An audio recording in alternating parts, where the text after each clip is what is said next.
Well, there are 4 polls that now show the government in decline. With the latest, the Essential poll has the coalition leading for the first time since the election. The Guardian today reports that there's been a big hit to Anthony Albanese's trustworthiness, and it's a further cause for concern to the government. They say that just over a third, 37% of people, say that Albanese was trustworthy. This is now down 15 points from March last year.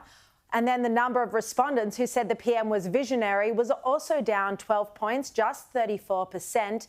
A majority of voters said that Albanese changes his opinion depending on who he thinks is listening. I'm sure that's something we'd all agree with.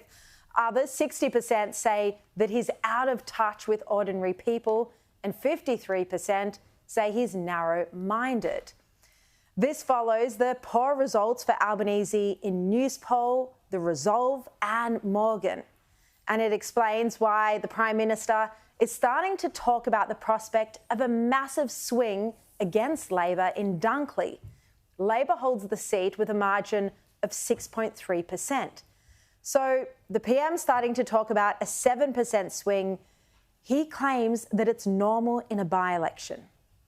By-elections are tough for governments. We know that the average swing against a government in a government-held seat is around 7%. There's a 6.2% margin. There's a 7% average swing against governments in by-elections. That's just called science and maths, and that is just a fact. He's said that comment about 5 times in the past couple of days, and it's a figure his ministers have repeated as well. Oh, look, we always knew that the Dunkley by-election would be very close. As you said, this is a seat we hold by just over a 6% margin, and the average swing against a government in a by-election is 7%, so we're already behind the 8 ball. If Labor had a 7% swing against it this Saturday in Dunkley, it would lose the seat. This would be a major victory for Peter Dutton. It could foreshadow a loss at the general election, and it would zap Albanese's confidence as PM. It could even put his leadership on the line. But most likely, the PM is putting this 7% figure out there so he can claim sweet success when the swing is only 5% and Labor managed to hold on to the seat. But by the way, the coalition says that a 7% swing is not normal for a by-election in a government-held seat. And Dennis Shanahan in The Australian reports today that the figure's actually on average 5.9%.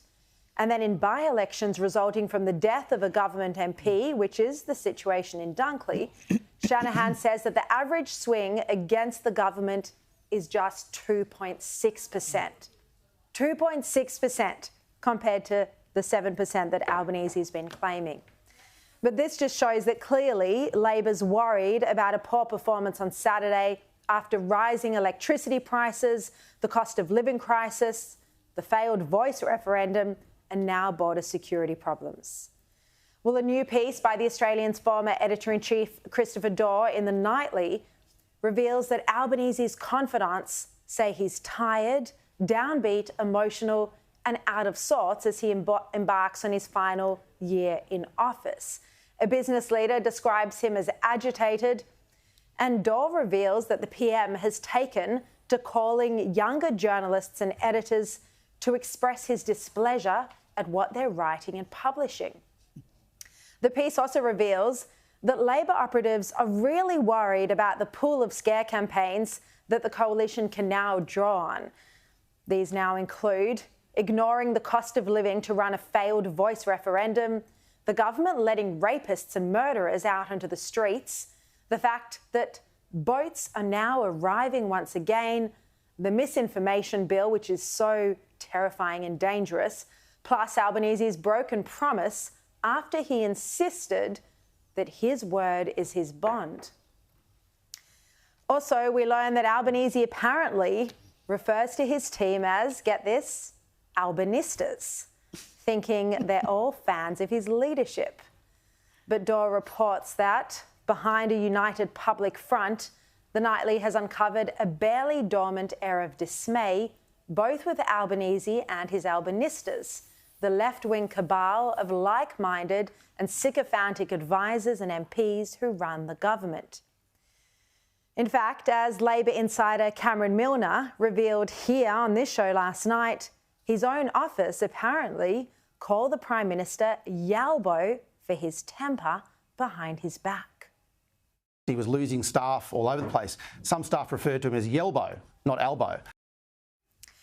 Despite the poor polls and Albanese's many broken promises, the Prime Minister had the hide to criticise Scott Morrison today after his valedictory speech. Not everything was perfect. Today's not a day to dwell on that. Today is a day to say that everyone went into those processes with good intentions, and I don't doubt for 1 second that that was the case.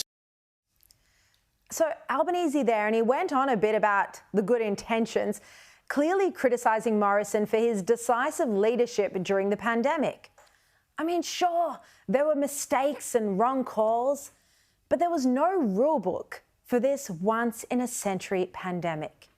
And Albanese himself has now ruled out a proper royal commission into the pandemic response, despite promising one in opposition.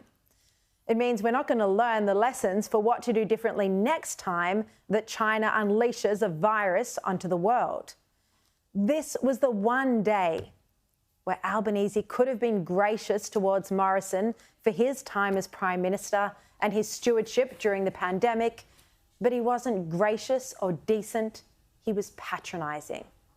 Morrison has his critics, and you've heard them here on Sky News tonight, but he had the courage to confront China over its foreign influence and aggression in our region.